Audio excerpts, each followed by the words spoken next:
In today's video, I will be ranking every boss in Deepwoken based on the quality of their fights, the lore and implication behind them, and how cool their designs are, and every other factor that you can think of. If you enjoy, make sure to subscribe, since basically nobody is, and check me out at twitch.tv/Reaconteur, where I'll be live ranking your drip 20 minutes after this video comes out. Along with that, new song cover for all YouTube members regardless of tier will be going up in the next couple of days, so buy a YouTube membership to hear my monthly song covers, and you also get access to all the song covers that I have made before. So enjoy those, and let's get straight into it. Starting at the bottom of our list, number 20, the Interluminary Interloper Parasol. This fight isn't good. Parasol was teased as this grand world-ending event that the players would have to stop in servers as a major part of the game that spread the depth's influence. Bro, it spawns Sharkos.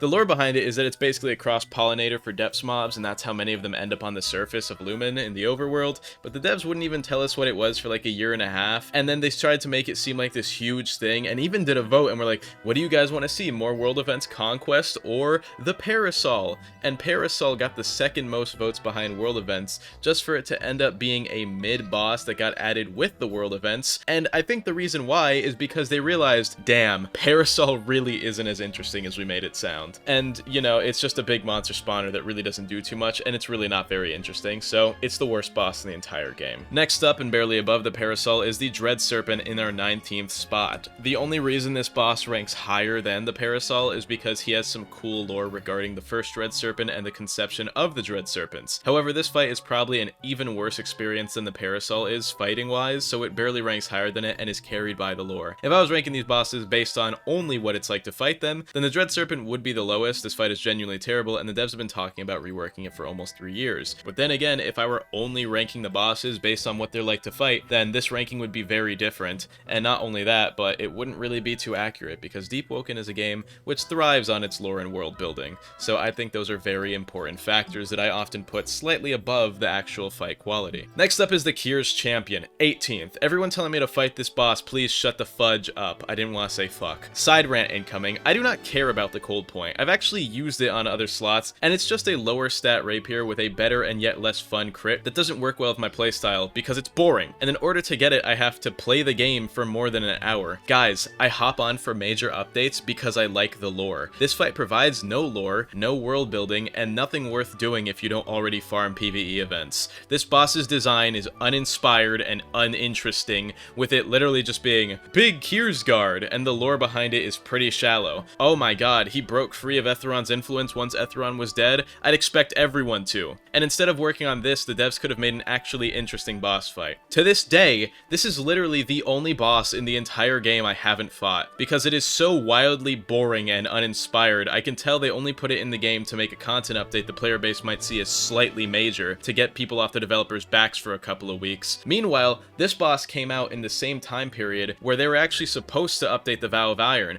which still hasn't been updated 7 months later. Fuck this boss. On the same note as uninspired, let's talk about Parliament. In our 17th spot, this boss is uninspired. At the very least, it came with a decent content update, which is kind of why it ranks higher than the Kyrs Champion, but Parliament is literally just a super owl with 3 heads. They literally recycled the design of the nest mine for this, but it didn't give it the necessary lore implication confirmations to do this. And to be fair, even if they did, then it would have been very disappointing how weak an entity like the nest mine is if they decided to make this the nest mine, so good thing it isn't the nest mine. But it's kind of lame how this thing's moveset is already like 90% owl with 1 buff move and a stomp, which is super easy to parry, is just added on. Boring fight. General Titus Juventius is our 16th spot. Not necessarily a bad fight, but holy gosh, it is lazy. I get that he's a less experienced Titus, but who thought adding a weaker Titus with less moves would ever make for an interesting fight? Because it doesn't. The only thing keeping it somewhat interesting is how weak you are in Vow of Iron comparatively and how much damage everything does.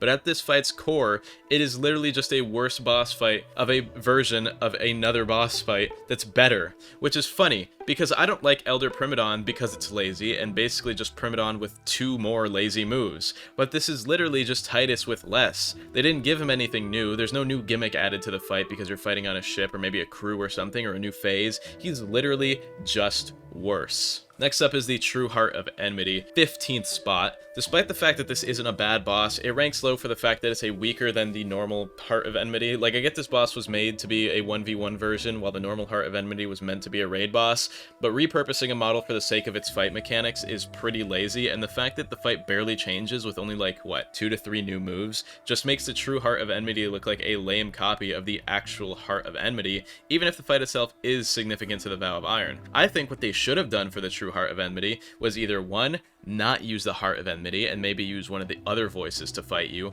or 2, make it more humanoid and less of a giant suit of armor, because maybe the True Heart of Enmity is kind of like the comparison in Bleach, like between the Menos, like the big hollows. They look big and powerful, but in reality, like the Kyrs, who are smaller, are much more powerful. You guys could have done something like that and it would have been much more interesting. Next up is the Elder Primadon at 14th. It's only ranking this high because it's the Primadon, who is actually a good fight. But rule of note, if a boss fight is just another boss with the words true, elder, greater, prime, exotic, etc. in front of its name, then it's not a well-designed boss, because it is the laziest way to make a new boss fight. This boss only has 2 more moves than the normal Primadon, but it has over twice as much health. And funny enough, those 2 moves that it has additive are literally just combinations of moves that he already has, just in a different order. This boss was probably made in 30 minutes. The longest part was definitely reskinning the model, because this thing is just lazy. At the very least, I still like fighting it, but not because it's technically a more interactive Primadon fight, but because the Primadon is already a good fight. This boss is ranked as low as it is for being lazy and uninteresting, and he's also just got jankier animations. It's almost like they didn't re-rig the model for animation properly when they changed it, huh? Then we have the Doom of Carenthil, 13th ranking boss. This could probably rank lower, but I think it has one of the best designs and some good lore surrounding it. This boss was hyped up for a long time, being the World Serpent and the big fish thing that destroyed the island of Carenthil. This boss isn't as fun to fight as it is to look at and talk about, but that goes for many of them ranked before this. This thing is pretty hard carried by lore and design, because honestly, any boss that requires more than one person to fight is by design worse, because god, they really suck to fight with people most of the time. You either have multiple people who are probably pretty poorly coordinated collaterally hitting each other, or you don't fight the boss. Somehow friends can make the experience worse, especially when they grand javelin you into its insta-kill attack, thanks to the person who did that to me when this boss first came out. Next up is the Duke in 12th place. This fight is pretty good and is the first really majorly lore significant boss fight most players will make their way through. I don't really have any problems with the Duke. I'd say that this is the part of the video where the bosses ranked are generally considered good, and everything before this is kind of like mid to outright bad. But the Duke is much less interesting in attack patterns, lore, and design than basically everyone after this point, which is why he's kind of at the midpoint of this video's ranking. Although it is pretty funny though, because, you know, the Duke was originally the Lord Regent's gay husband, and then they divorced, and they have the whole divorce settlement going over the Soul Forge. That's the lore, by the way. I know some people are gonna be like, that's not the lore, that's the lore. That's what it is. That's the lore. They're gay. Next up is the Ferryman at 11th, the fake projection of the Cerulean man chilling down in the depths. The Ferryman lore-wise is a very captivating figure, but his actual fight is limited by the fact that he's one of the first bosses ever made, so he's comparatively much simpler than lots of the bosses made later, which is his major limiting factor. As well as in the lore, technically the Ferryman that we fight isn't the Ferryman, but a projection of the Ferryman sent by the Ferryman. But as a character, he is really cool, which places him above the Duke, and he has a nice aura of mystery around him. The Primadon is one of the first major bosses that most people probably learn how to fight. He's also pretty easy to learn, some pretty simple patterns, but a fun fight. And he lands at our 10th spot. And while yes, technically this is just an easier Elder Primadon now, because it isn't worth doing, as the Elder Primadon has a higher loot to difficulty difference ratio, it is still a much better designed fight, and at the very least isn't lazy as heck. I said heck because I don't want to say fuck. The Primadon had thought put behind it, and that's what makes it more captivating than the Elder Primadon, who had no thought put behind it. They're like, what if we make the big monkey bigger? Funnily enough, though, this thing lacks some of the most lore in the game out of any boss, further adding more mystery to him, and I really wish they would give him some lore explanation as to what he is, where he comes from, and why he exists. Next up is the Shogun from the Vow of Iron, which is 9th, but god damn is this fight good. If it had some real significance and lore, it would probably be higher. Like, I think this is a way better fight than Etheron or Chaser. Gameplay-wise, amazing. I think this is honestly in contention for one of, if not the best fights in the entire game as far as the actual fight and design goes. It's so good. Lore-wise, desolate. It's good, and I love most of the Vow of Iron bosses, but damn, I wish this thing really mattered in the grand theme of things. I think that this is a perfect boss fight if only it were given more importance, because as someone who cares a lot about lore, I just can't rank it any higher than this spot to fight, despite the fact I think it's the most fun boss in the entire game. Next up is the Scion of Etheron, 8th place. I know, probably much lower than any of you expected, but this thing really doesn't matter. I know on the surface it seems like it's important because it's the avatar of the sleeping god Etheron, but that is so deeply shallow. Like, the only real reason why it's important is because it's Etheron, but there's no reason why Etheron should be important other than they're a god. That doesn't mean anything to the player. There are no personal stakes here. It doesn't particularly matter to the verse because he doesn't affect anything outside of Layer 2's time loop stuff, which is literally just, you know, the whole dungeon aspect of it. The only thing he really did in the lore was attack the city in the sky with the Kyrs guard and take over New Kyrsa. That has no stakes to the player.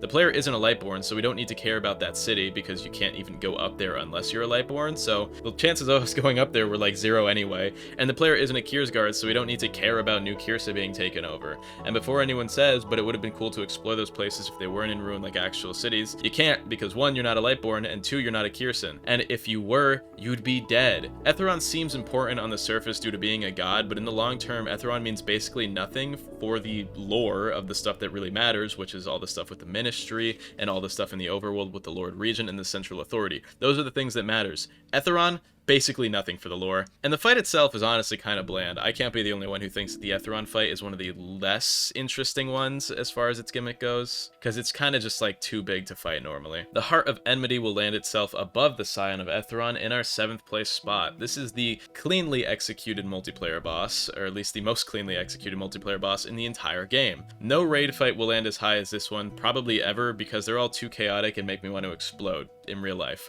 This fight is pretty good. I think they did a good job. Not too much to say here. Chaser is going above Etheron and Enmity at 6th place. Not only is this a more interesting fight mechanic-wise, in my opinion, than, like, you know, Etheron, which is the other Layer 2 boss, but lore-wise, it also has some potential personal stakes that affect the world of Deepwoken. The divers matter. They are a big part of the world, overworld, and the depths. The reason why the divers matter are the same reasons why Etheron doesn't. They actually have a role to play in the grand scheme of things and in the central luminant, and the Chaser exists to add lore to the divers, as well as give us a glimpse into the strength of the black divers, so we can more so relate and scale their capabilities. With that being said, this fight is in a weird spot since it was the first one made with verse 2, so similarly to the Ferryman, in comparison to newer fights, it actually feels a little bit lacking, although it's way better than the Ferryman, and I think it's still pretty good though. Then we have Maestro Evengarde Rest at 5th place. The Maestro is a good fight, but I think his one problem fight design-wise is his anti-auto guard break being a counter, which makes it so he can completely shut down certain mantras and it's entirely dependent on their level. That is stupid.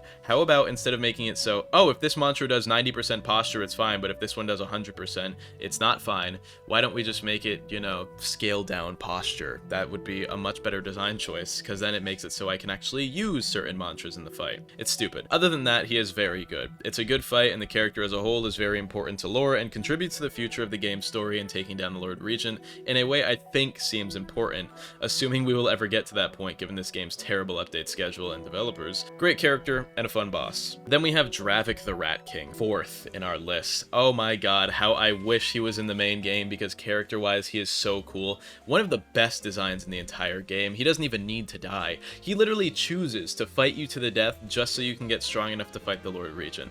I really wish he didn't die because having him in the Pathfinder version of the game would be really cool, and also the Golden Rats kind of fell off with him gone. But other than that, his fight is also just really good. Very fun fight with cool attacks and patterns, and even a rogue lineage reference and callback with his Pass Merkinti attack, which is a super weird thing to put in the game, but whatever, I won't theorize on it too much. Next up is the 4th Prophet, Zaire, aka the Lord Regent. This is the 3rd best fight in the entire game. This fight is very important for the lore progression of the game, I hope, because we haven't received a lore update since Vow of Iron, and Vow of Iron was supposed to get an update in January. It is July. Anyway, this fight doesn't border on being unfair. It is outright unfair. It's just not fair. And I get that it's supposed to be on point because in lore your character dies to the Lord Regent, so it's stacked against you, but fudge off, Amagusto. Nobody wants to spend an hour reprogging to get a single attempt against this annoying ass boss. With that being said, once you do figure out how to beat it, it's pretty fun when you don't get one shot. But I think the biggest problem is that they were trying to make a Souls game with the Vow of Iron, but then also were trying to give it roguelite elements, and it's like, alright man, that just doesn't work. Little bit of advice, but most Souls games have respawn points right at the bosses you die at for a reason, because those bosses are mechanically difficult. Making people put an hour in between cutscene every single attempt is a really bad game design choice. With that being said, I still like the fight, but now that I'm talking about it, I feel like I should have ranked it lower. But I'm going to ignore that and keep it in 3rd place. Nell the Lunatic Resonator is next up, and the second best boss in the entire game. By the way, I love this fight. First of all, one of the best boss designs ever. Nell looks amazing, his story is really good, being obsessed with getting his resonance, and yet that obsession drove him insane and is the exact reason why his soul isn't stable enough to get his resonance, perpetuating a cycle of insanity caused by his initial obsession. Oh my god, great theming. And then his attack and sound design are absolutely peak. This is just an amazing boss fight, and he's super fun to fight against and actually moves. He doesn't just stand in the arena like Chaser, which I'm a big fan of bosses that move in this game, because they really only started doing them quite recently with fights like, you know, the next one, who's the best boss fight in the entire game. And also, this fight is clearly inspired by Hollow Knight's Silksong. There's some clear inspiration here. And then on to the best fight in the entire game, undisputed. If you disagree with me, I think you're just wrong. Titus Fulminus Distellus. First of all, the build up to him is insane. You have to break into the Titus most guarded prison facility the Central Authority has, and then breaking in is its own insane task, because it's actually decently hard with the lasers and everything. And then when you finally get to him, he's intimidating, he's huge, and he's out of control. The fight itself is really good with a lot of nuance and attacks you have to appropriately react to in order to finally beat him. And when you do, he becomes a soft ally, which could be important to the future lore of the game, potentially helping to beat the Authority or the Ministry in the lower region. That is, if Deepwoken's lore and story ever truly fully develop. But overall, this is just an amazing fight, and easily what I consider to be the peak of Deepwoken PvE right here. Amazing fight. Anyway, I hope you guys enjoyed this video and this ranking. If you agree or disagree, let me know your reasonings down below. I'll have a new song cover up for members this week, so if you want to hear my song covers, buy membership. And if you want to shout out, buy membership of Tier 2 or higher. Speaking of, shout outs to my members of Tier 2 or higher: Philip, Akio Sugikuni, Zerksky, Fun Guns, Crypto, Brock Lee, Delusional Mo, Drizzy Drake Fan, and welcome Immature Dev, my newest Tier 2 member. Love you, Immature Dev, and I love all of you watching. Have an amazing day, and goodbye.